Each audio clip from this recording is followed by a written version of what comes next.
speak from giving us an educational talk from the Better Speakers series, and his introduction necessarily should come from the manual. I would like to read it out. After you being a Toastmaster for a while, speech ideas may begin to present themselves at every turn. All it takes is a humorous anecdote or an amazing set of statistics, and suddenly your imagination jump-starts into the basis for a great speech. Only one problem stands between you and a superb presentation. How in the world are you going to organize all of this wisdom and wit into an interesting and effective speech? Today, we're going to learn how to arrange all these ideas into an interesting presentation. This presentation is part of the Toastmasters Better Speaker series, a set of programs offering additional information on basic speaking skills. The speaker is a senior Toastmaster who has an excellent sense of humor.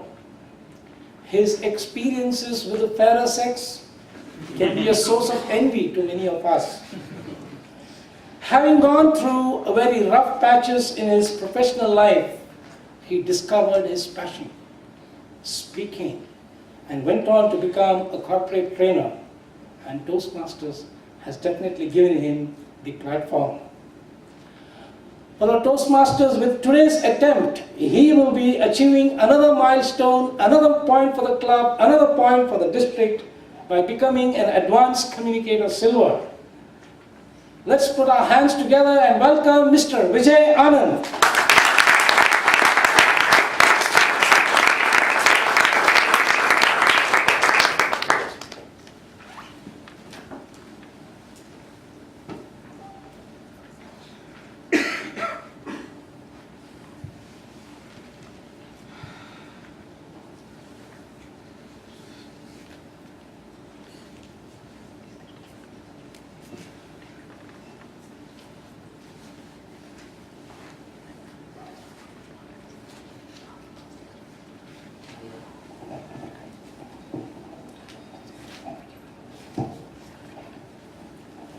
Check.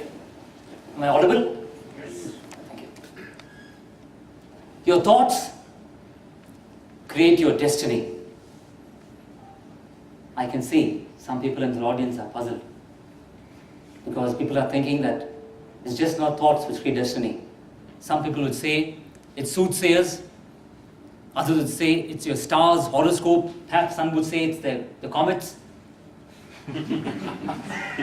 Many would say it's hard work, but let me reassure you, yes, it's our thoughts that create our destiny. Mr. Toastmaster, fellow Toastmasters, welcome guests. Good evening. Good evening. Now I'm going to tell you with just the help of 2 points why I firmly believe that thoughts will create our destiny. The first point, why do I say this? It's because we must entertain the right thoughts. And the second point is, once these right thoughts are in place, we must believe and persist in these thoughts. Now just let me explain these 2 points. The first point is having the right thoughts. Now, what is the importance of having right thoughts? Before I go explain the right thoughts, I think most of us are aware that our mind has, 2 levels. The conscious mind and the subconscious mind, right? The conscious mind is thinking of something or the other. In fact, psychologists go on to say that we have 60,000 thoughts in a day, on an average, in a human being. 60,000 thoughts. And these thoughts, which originate in the conscious mind, get stored, deposited, recorded in the subconscious mind. And the subconscious mind creates our destiny. Yes. That's the importance of having right thoughts. Let me explain with an example. Now, all of us, while we entered this wonderful hotel, Royal Orchid, right? Didn't we encounter security personnel? We. All of us? Yes. Let's assume the security personnel, they are the conscious mind. This wonderful room is the subconscious mind. And all the wonderful people here are thoughts. Just for this example. Please don't mistake me, right? Just for the next 30 seconds. Now, what is the job of the security personnel? He has to ensure that only the right people enter this premises. In so doing, we have wonderful people here. Toastmasters and welcome guests. And what is the result? A very nice meeting. Now, let's just visualize option B. The security personnel don't do their job. Lousy job, pathetic job. Everyone enter. Rogues, thieves, murderers. They come and sit in this wonderful hall, this wonderful ambience. What happens now? It's not going to be a Toastmasters meeting. It'll be a deadly masters meeting. Similarly now, our conscious mind must entertain only right thoughts, so that those thoughts are lodged in the subconscious mind and we have a very good destiny. Yes, that's point number 1. Point number 2, why do I say must believe and persist in these thoughts? Just having good thoughts alone will not shape our destiny in the right manner. We must believe and persist. I'll share an example from my life. We were a group of 5 friends in college. The names go this way: Uttam, Abbas, Gunashekar, Murli, and yours truly, Vijay. Unique. 5 of us. The first guy got married in 97, Uttam. 98, Abbas got married. 99, Gunashekar. 2000, Murli. And yours truly was the only bachelor in that group. But I had the right thoughts. Yes, let me complete, friends. I had the right thoughts that I'll get married. That's what I meant to say. But having right thoughts alone will not serve the purpose. I had to believe and persist with those right thoughts. I thought, God works in different ways. Unique ways that you and I don't understand. 97, one guy. 98, second guy. 99, third guy. 2000, fourth guy. 2001 was the year I will get married. I had those thoughts. 2001 arrived, but the girl did not. But those right thoughts that I had in my mind about marriage, I believed, I persisted. All through 2001, I told myself, Vijay, don't lose heart. 2002 is your year. Time doesn't wait for anyone. 2002 arrived. The girl did not arrive. But I did not lose hope. I believed, persisted with those right thoughts. The persistence, belief carried on to 2003. Jan, Feb, March, April, May, no. June, yes, lo and behold, there she was. And I got married. Murli got married in 2000 July. I got married in 2003 June. 35 months, almost 3 years. I persisted, believed the right thoughts. I got married. And my destiny changed. For the good. So you see, friends, once you have right thoughts, you believe in those thoughts, you persevere with those thoughts, your destiny changes. Yes, friends, if it's happened to me, I'm not reading a book and telling you, it's out of personal experience. So just remember, if you want to change your destiny, you got to take charge of your thoughts. That's important. I just want to leave you with this note. Man is what he thinks all day long. Man is what he thinks all day long. That includes ladies too. Mr. Toastmaster, kindly be seated. Second part is, we will just discuss how I went about this presentation. Like the Toastmaster mentioned, it's all about organizing your talk. Now friends, what is the importance? What is the need for us to organize our talk while speaking, especially to a large gathering? If one were to ask me, now, as we're reading books, some people read papers. If we don't understand a certain section, a paragraph, a chapter, we have the luxury as a reader to flip back on the pages, reread that passage, paragraph. As readers, we have that luxury. But as listeners, like our district governor said, we have to hone listening skills. As listeners, we don't have that luxury. So that's the importance of the need for organizing our talk. So I will take the inside out approach, or I will go the reverse manner. Now assuming we've already selected the topic, right? What we're going to talk about. The topic has already been selected. Now we have to give the audience only one message. One clear message, one theme. That's important. Before we organize the talk, one message for the audience. Don't confuse the audience with too many messages. Yes, doctor? Now just imagine, you board a flight. from Bangalore to Chennai. And what does the pilot or the staff tell you, the crew? They tell you flying from Bangalore to Chennai. They don't say we might go to Hyderabad or Pune or Delhi. They're very clear. So even a presentation is pretty much like a flight. You got to tell your audience, yes, one clear message for audience. So I'm sure most of us here, august audience, all of us know about the mind mapping technique.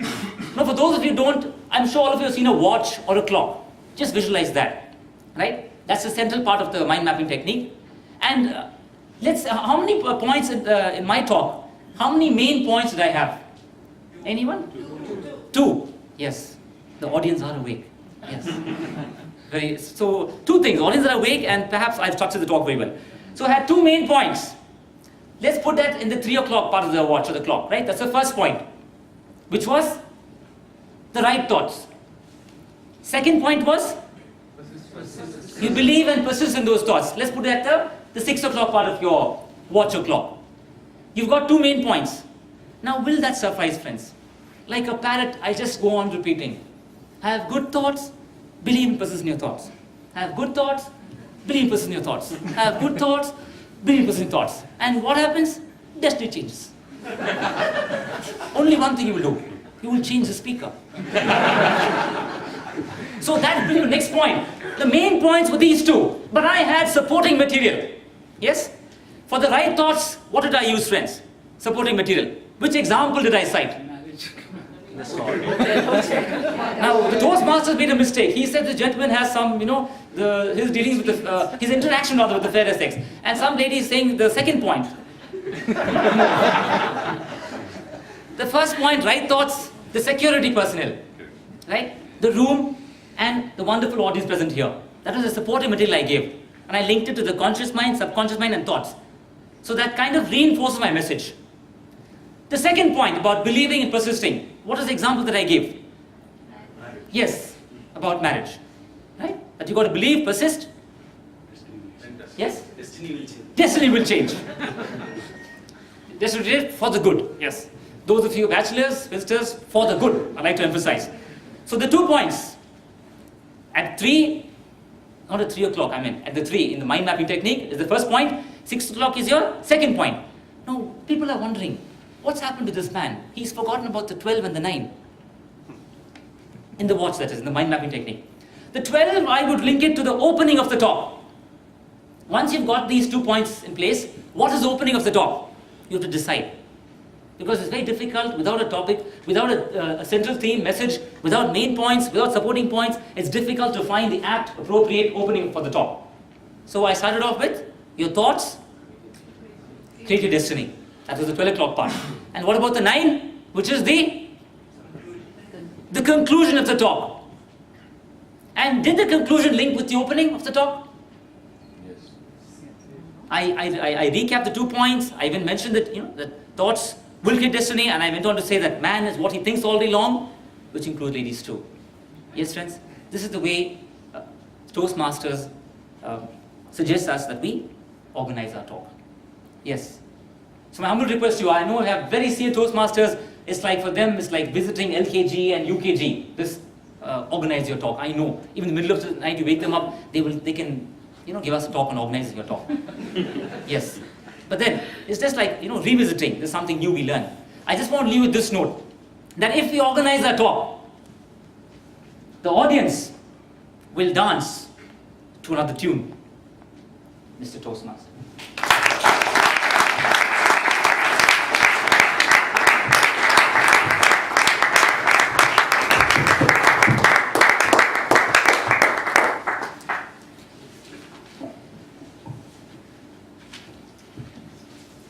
36 months.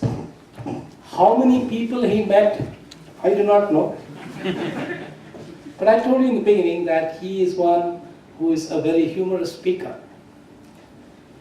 For the Toastmasters, the next speaker joined Toastmasters at the time when a person ought to join, when he was a student.